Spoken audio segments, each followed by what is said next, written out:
नमस्कार दोस्तों, एक बार फिर से स्वागत है आप सभी का आपके अपने यूट्यूब चैनल पर। तो दोस्तों, जैसा कि आपको पता है, हम डेली टॉपिक वाइज हम रिलेटेड क्वेश्चन देख रहे हैं। तो आज का हमारा शानदार टॉपिक लेकर के आया हूँ आप लोगों के लिए, जो करंट से रिलेटेड भी है और आप सभी के लिए हर एग्जाम के लिए इम्पोर्टेंट है। तो ध्यान से देखिएगा। आज के टॉपिक का नाम है भारत के राष्ट्रपति से संबंधित महत्वपूर्ण पर्सन। तो दोस्तों, अपने भारत के प्रेसिडेंट से रिलेटेड जितने भी इंपॉर्टेंट क्वेश्चन हैं उनको हम एक एक करके देखेंगे। तो आप ध्यान से इस वीडियो के साथ में बने रहिएगा। हो सकता है कि आपके आने वाले एग्जाम्स में इनमें से कोई क्वेश्चन आपको देखने को मिले। तो दोस्तों, बात करते हैं पहले क्वेश्चन की। पहला क्वेश्चन है अपना, भारत की 15वीं नई राष्ट्रपति कौन बनी है। पहला क्वेश्चन तो इस क्वेश्चन में ही है दोस्तों कि भारत की जो वर्तमान में राष्ट्रपति बनी है, कौन सी राष्ट्रपति हैं, 15वीं राष्ट्रपति। तो दोस्तों वो कौन बनी है दोस्तों, वो बनी है द्रौपदी मुर्मू। दोस्तों हम बहुत सारे क्वेश्चंस ऐसे हैं जिनके दोस्तों एक्स्ट्रा फैक्ट्स भी हम देखेंगे। तो दोस्तों द्रौपदी मुर्मू जो है वो भारत की पहली आदिवासी महिला राष्ट्रपति है। इसके पहले जो दोस्तों राष्ट्रपति थी वो कौन थी दोस्तों, प्रतिभा पाटिल थी। जो राष्ट्रपति थी, भारत की पहली महिला राष्ट्रपति वो प्रतिभा पाटिल थी। उसके बाद में जो दूसरी बनी है वो बनी है द्रौपदी मुर्मू, और ये पहली आदिवासी राष्ट्रपति बनी हैं। तो दोस्तों बात करते हैं इस क्वेश्चन से रिलेटेड एक्स्ट्रा फैक्ट्स की। राष्ट्रीय जनतांत्रिक गठबंधन एनडीए की उम्मीदवार द्रौपदी मुर्मू थी, जिसके विपक्ष में कौन था दोस्तों, यशवंत सिन्हा। 18 जुलाई मतदान हुआ था, 18 जुलाई को दोस्तों, 18 जुलाई 2022 को, और 21 जुलाई को दोस्तों इसकी मतगणना हुई है, और 25 जुलाई को शपथ ग्रहण हुआ है। इसके बाद में दोस्तों 14वें राष्ट्रपति रामनाथ जो कोविंद थे वो 25 जुलाई 2017 से 24 जुलाई 2022 तक रह चुके हैं। बात करते हैं दोस्तों नेक्स्ट क्वेश्चन की। भारत की प्रथम आदिवासी महिला राष्ट्रपति कौन बनी है। दोस्तों मोस्ट इंपॉर्टेंट क्वेश्चन है दोस्तों, ये आपको किसी न किसी एग्जाम में जरूर देखने को मिलेगा, क्योंकि भारत की प्रथम महिला आदिवासी राष्ट्रपति बनी है वो है दोस्तों द्रौपदी मुर्मू। ये आज़ादी के बाद जन्मी देश की पहली राष्ट्रपति हैं। इसका मतलब है दोस्तों आज तक जितने भी जो 14 राष्ट्रपति रह चुके हैं वो आज़ादी से पहले जन्म ले चुके थे। ये आज़ादी के बाद जन्मी देश की पहली राष्ट्रपति है। इनका जन्म आज़ादी के बाद हुआ था, अर्थात 1947 के बाद हुआ था। इसके बाद अगला क्वेश्चन है, भारत की दूसरी महिला राष्ट्रपति कौन बनी है। तो दोस्तों दूसरी महिला राष्ट्रपति बनी है द्रौपदी मुर्मू। जैसा कि मैंने अभी आपको बताया था कि दोस्तों देश की जो पहली राष्ट्रपति थी वो थी प्रतिभा पाटिल। पहली महिला राष्ट्रपति कौन थी दोस्तों, प्रतिभा पाटिल थी। इसके बाद में दूसरी बनी है द्रौपदी मुर्मू। नेक्स्ट क्वेश्चन है, देश की पहली आदिवासी महिला राज्यपाल कौन है। तो दोस्तों देश की पहली महिला राज्यपाल पूछा गया है दोस्तों, क्वेश्चन को ध्यान से देखिएगा। दोस्तों राज्यपाल थी वो कौन थी, द्रौपदी मुर्मू ही थी दोस्तों। इसके बाद में हम बात करें इस क्वेश्चन से रिलेटेड एक्स्ट्रा फैक्ट्स की, तो द्रौपदी मुर्मू झारखंड की पहली महिला व आदिवासी महिला राज्यपाल 2021 में बनी थी दोस्तों। एक तो पहली महिला थी और दूसरी ऊपर से पहली आदिवासी महिला ये राज्यपाल बनी थी 2021 में। और किस राज्य की, तो दोस्तों झारखंड राज्य की। 1997 में रायंगपुर से नगर पंचायत की पार्षद बनी थी। फिर 2000 से 2009 तक 2 बार ये रायंगपुर से विधायक बनी थी। 2000 में ही ओडिशा सरकार ने परिवहन वाणिज्य मंत्री बनाया इनको, और 2013 में बीजेपी एसटी मोर्चा की राष्ट्रीय कार्यकारिणी सदस्य बनी, और 2015 में झारखंड राज्य की नवी राज्यपाल बनी। और वैसे देखा जाए महिलाओं में तो ये झारखंड राज्य की प्रथम महिला थी, और प्रथम महिलाओं में भी आदिवासी प्रथम महिला थी। इसके बाद बात करें दोस्तों अगले क्वेश्चन की, राष्ट्रपति द्रौपदी मुर्मू का जन्म कब हुआ था। तो दोस्तों द्रौपदी मुर्मू का जन्म हुआ था 20 जून 1958 को हुआ था दोस्तों इनका जन्म। बात करते हैं इस क्वेश्चन से रिलेटेड एक्स्ट्रा फैक्ट्स की। तो दोस्तों जन्म हुआ था 20 जून 1958 को ओडिशा के मयूरभंज जिले के बेदापार गांव में। संथाल आदिवासी परिवार में इनका जन्म हुआ था दोस्तों। जाति अनुसूचित जनजाति से रिलेटेड है, संथाल आदिवासी समुदाय है दोस्तों, उसमें ये जन्मी थी। पार्टी इनकी है दोस्तों भारतीय जनता पार्टी अर्थात बीजेपी से हैं ये। शामिल हुई थी दोस्तों 1997 में। पिता हैं इनके बिरंची नारायण टुडू और माता है इनकी दोस्तों किनगो टुडू। माता का नाम है दोस्तों किनगो टुडू। पति कौन थे दोस्तों इनके, श्याम चरण मुर्मू, और बेटी का नाम है दोस्तों इतिश्री मुर्मू। इसके बाद हम बात करते हैं अगले क्वेश्चन की। नेक्स्ट क्वेश्चन है, द्रौपदी मुर्मू को किस वर्ष नीलकंठ पुरस्कार मिला था। तो दोस्तों द्रौपदी मुर्मू को मिला था 2007 में नीलकंठ पुरस्कार। 2007 में ओडिशा विधानसभा के द्वारा वर्ष की सर्वश्रेष्ठ विधायिका होने पर नीलकंठ पुरस्कार से सम्मानित किया गया था। कब किया गया था दोस्तों, 2007 में। किसके द्वारा, ओडिशा विधानसभा के द्वारा वर्ष की सर्वश्रेष्ठ विधायिका होने पर नीलकंठ पुरस्कार से सम्मानित किया गया था। इसके बाद अगला क्वेश्चन है दोस्तों, राष्ट्रपति को पद की शपथ नियुक्ति कौन दिलाता है। दोस्तों इंपॉर्टेंट क्वेश्चन है। जिस भी दोस्तों एग्जाम्स में पॉलिटिकल से रिलेटेड अगर आपको देखने को मिलता है तो ऐसे क्वेश्चन जरूर देखने को मिलेंगे।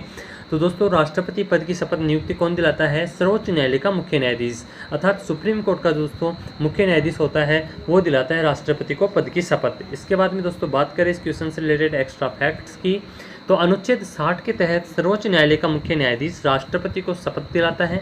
उसकी अनुपस्थिति में उच्चतम न्यायालय के उपलब्ध सबसे वरिष्ठ न्यायाधीश के समक्ष शपथ लेगा। किसकी अनुपस्थिति में दोस्तों? यदि मान लीजिए सर्वोच्च न्यायालय का मुख्य न्यायाधीश नहीं है अपने पद पर, तो मुख्य न्यायाधीश की अनुपस्थिति में दोस्तों जो सुप्रीम कोर्ट का सबसे वरिष्ठ न्यायाधीश होता है, उसी की उपस्थिति में या उसके समक्ष दोस्तों राष्ट्रपति पद की शपथ ली जाती है। इसके बाद अगला क्वेश्चन है, भारतीय संविधान के किस अनुच्छेद के तहत राष्ट्रपति पद का प्रावधान किया गया है? तो दोस्तों भारतीय संविधान के किस अनुच्छेद के तहत किया गया है? अनुच्छेद 52 के तहत दोस्तों है कि राष्ट्रपति का पद होगा। तो दोस्तों राष्ट्रपति का पद किस में दिया गया है? अनुच्छेद 52 में। इसके बाद बात करें अगले क्वेश्चन की, क्वेश्चन नंबर 9, भारतीय संघ की कार्यपालिका का संवैधानिक प्रमुख कौन होता है? तो दोस्तों भारतीय संघ की जो कार्यपालिका होती है उसका प्रमुख कौन होता है? राष्ट्रपति। बात करें दोस्तों इस क्वेश्चन के बारे में, तो अनुच्छेद 56 के अनुसार भारतीय संघ की कार्यपालिका शक्ति राष्ट्रपति में निहित होती है। राष्ट्रपति देश का प्रथम नागरिक होता है। राष्ट्रपति के पास भारतीय सशस्त्र सेनाओं की सर्वोच्च कमान होती है, अर्थात दोस्तों जल सेना, थल सेना और वायु सेना तीनों का सर्वोच्च सेनापति कौन होता है? राष्ट्रपति होता है। इसके बाद अगला क्वेश्चन है अपना, संविधान का कौन सा अनुच्छेद राष्ट्रपति के निर्वाचन मंडल से संबंधित है? तो दोस्तों राष्ट्रपति के निर्वाचन मंडल से संबंधित है अनुच्छेद 54। अनुच्छेद दोस्तों 52 के अंदर राष्ट्रपति का पद है। अनुच्छेद 53 के अंदर दोस्तों इसमें दिया गया है, जैसे पिछले क्वेश्चन में मैंने बताया था, भारतीय संघ की कार्यपालिका शक्ति राष्ट्रपति में निहित होती है। इसके बाद अनुच्छेद 54 ये कहता है कि निर्वाचन मंडल से संबंधित है अनुच्छेद 54। इसके बाद में दोस्तों बात करें अनुच्छेद 54 से रिलेटेड, तो अनुच्छेद 54 है जो कहता है कि राष्ट्रपति का निर्वाचन मंडल से संबंधित है। इसमें संसद के दोनों सदन के निर्वाचित सदस्य और राज्य की विधानसभाओं के निर्वाचित सदस्य भाग लेते हैं, तथा दिल्ली और पुडुचेरी के भी दोस्तों इसमें राष्ट्रपति का जो निर्वाचन होता है उसमें भाग लेते हैं विधायक। इसके बाद में बात करें अगले क्वेश्चन की, किस अनुच्छेद के तहत राष्ट्रपति का चुनाव किया जाता है? तो दोस्तों अनुच्छेद 55 ये कहता है कि राष्ट्रपति का चुनाव किस तरह किया जाएगा। तो दोस्तों अनुच्छेद 55 क्या कहता है उसके बारे में जान लेते हैं। भारत के राष्ट्रपति का चुनाव अनुच्छेद 55 के अनुसार आनुपातिक प्रतिनिधित्व प्रणाली के एकल संक्रमणीय मत पद्धति के द्वारा होता है। इस लाइन को ध्यान में रखिएगा दोस्तों, आनुपातिक प्रतिनिधित्व प्रणाली के एकल संक्रमणीय मत पद्धति के द्वारा राष्ट्रपति का चुनाव होता है। नेक्स्ट क्वेश्चन है, राष्ट्रपति बनने के लिए न्यूनतम उम्र कितनी होनी चाहिए? तो दोस्तों 35 वर्ष न्यूनतम उम्र है राष्ट्रपति बनने की। तो दोस्तों राष्ट्रपति बनने की योग्यताएं क्या क्या हैं वो जान लेते हैं। वह व्यक्ति भारत का नागरिक होना चाहिए जो राष्ट्रपति पद का उम्मीदवार हो। वह 35 वर्ष की आयु पूर्ण कर चुका हो। लोकसभा का सदस्य निर्वाचित होने की योग्यता रखता हो। है दोस्तों किसी भी सरकारी लाभ पद पर ना हो, लेकिन कुछ और कार्यालय धारकों को उम्मीदवार के रूप में खड़े होने की अनुमति दी गई है। दोस्तों जो राष्ट्रपति पद पर खड़ा होता है वो किसी सरकारी लाभ के पद पर नहीं होना चाहिए, परंतु कुछ व्यक्तियों को छूट दी गई है। वो कौन है जो इस छूट में शामिल होंगे? वर्तमान जो राष्ट्रपति होता है वो पुनः राष्ट्रपति पद पर खड़ा हो सकता है। वर्तमान उपराष्ट्रपति राष्ट्रपति के पद पर खड़ा हो सकता है, अर्थात राष्ट्रपति उपराष्ट्रपति ये सभी पद दोस्तों लाभ के पद में नहीं आते हैं। किसी भी राज्य का राज्यपाल हो वो भी राष्ट्रपति पद के लिए खड़ा हो सकता है। संघ या किसी राज्य के मंत्री के लिए दोस्तों ये लाभ के पद में नहीं आते हैं। राष्ट्रपति के पद के लिए उम्मीदवार का नाम कम से कम 50 मतदाताओं द्वारा प्रस्तावित और 50 मतदाताओं द्वारा अनुमोदित होना चाहिए, अर्थात 50-50 का ये दोस्तों आंकड़ा रहता है। 50 मतदाताओं के द्वारा प्रस्तावित होना चाहिए उसका नाम और 50 मतदाताओं द्वारा अनुमोदित होना चाहिए। राष्ट्रपति के पद के लिए दोस्तों जमानत राशि जो होती है वो 15,000 रुपये होती है, तथा कुल वैध मतों का 1/6 भाग मत नहीं मिलने पर यह राशि जब्त हो जाएगी। कुल वैध मतों का दोस्तों 1/6 भाग नहीं मिलने पर जो 15,000 रुपये हैं वो जमा हो जाते हैं, जब्त कर लिए जाते हैं दोस्तों। इसके बाद में है दोस्तों भारत के राष्ट्रपति का कार्यकाल अधिकतम कितने वर्ष का होता है? तो दोस्तों भारत के राष्ट्रपति का अधिकतम कार्यकाल होता है वो होता है 5 वर्ष का। इसके बाद में बात करते हैं दोस्तों अगले क्वेश्चन की, किस अनुच्छेद में राष्ट्रपति पर महाभियोग लाने की प्रक्रिया प्रदान की गई है? तो दोस्तों अनुच्छेद 61 के तहत दोस्तों राष्ट्रपति पर महाभियोग प्रक्रिया लाई जा सकती है। महाभियोग प्रक्रिया के तहत राष्ट्रपति को पद से हटाया जाता है। इसके बाद अगला क्वेश्चन है दोस्तों, भारत का राष्ट्रपति वर्तमान में प्रति माह कितना वेतन मिलता है? तो दोस्तों भारत के राष्ट्रपति को वर्तमान में प्रति माह 5 लाख रुपये मिलते हैं दोस्तों। राष्ट्रपति का प्रतिमाह 5 लाख रुपए सैलरी के रूप में मिलते हैं, जिस पर उन्हें किसी तरह का कोई टैक्स नहीं चुकाना होता है। इसके अलावा राष्ट्रपति को कई भत्ते मिलते हैं। राष्ट्रपति को रिटायरमेंट के बाद पेंशन के रूप में 1.5 लाख रुपए प्रतिमाह मिलते हैं। इसके बाद बात करें दोस्तों अगले क्वेश्चन की, राष्ट्रपति एंग्लो इंडियन समुदाय के कितने व्यक्ति को लोकसभा में मनोनीत करता था? राष्ट्रपति एंग्लो इंडियन समुदाय के कितने व्यक्ति को लोकसभा में मनोनीत कर सकता था दोस्तों? 2 सदस्यों को। परंतु दोस्तों 104वें संविधान संशोधन के तहत 126वां विधेयक लाया गया था और 104वां संविधान संशोधन था, उसके तहत लोकसभा में 2 एंग्लो इंडियन समुदाय के सदस्यों का मनोनयन समाप्त कर दिया गया है। अर्थात अब राष्ट्रपति एंग्लो इंडियन के जो समुदाय के सदस्य होते हैं उनका चयन नहीं करता है।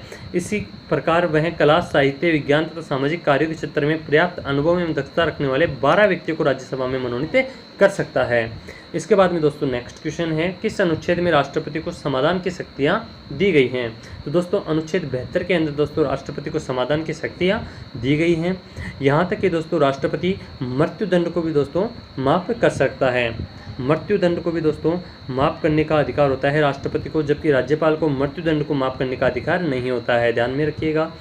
भारतीय संसद के प्रत्येक सदन को बुलाने और स्थगित करने का अधिकार किसे होता है? तो दोस्तों वो राष्ट्रपति होता है, जिसे भारतीय संसद के प्रत्येक सदन को बुलाने का और स्थगित करने का अधिकार होता है। अनुच्छेद 85(1) के तहत भारतीय संसद के प्रत्येक सदन को आहूत और स्थगित करने का अधिकार राष्ट्रपति को है। अनुच्छेद 85 ये कहता है कि भारतीय संसद के प्रत्येक सदन को आहूत अर्थात बुलाना और स्थगित करने का अधिकार राष्ट्रपति को होगा। इसके अतिरिक्त दोनों सदनों के संयुक्त अधिवेशन अर्थात अनुच्छेद 108 कहता है संयुक्त अधिवेशन की बात राष्ट्रपति के द्वारा बुलाया जाता है दोस्तों, संयुक्त अधिवेशन। नेक्स्ट क्वेश्चन है, भारत की प्रथम महिला राष्ट्रपति कौन थी? तो दोस्तों भारत की प्रथम महिला राष्ट्रपति थी प्रतिभा देवी सिंह पाटिल। कार्यकाल था इनका 25 जुलाई 2007 से 25 जुलाई 2012 तक। नेक्स्ट क्वेश्चन है, भारत के प्रथम राष्ट्रपति कौन थे? तो दोस्तों भारत के प्रथम राष्ट्रपति थे डॉक्टर राजेंद्र प्रसाद, जिनका कार्यकाल 26 जनवरी 1950 से 13 मई 1962 तक था।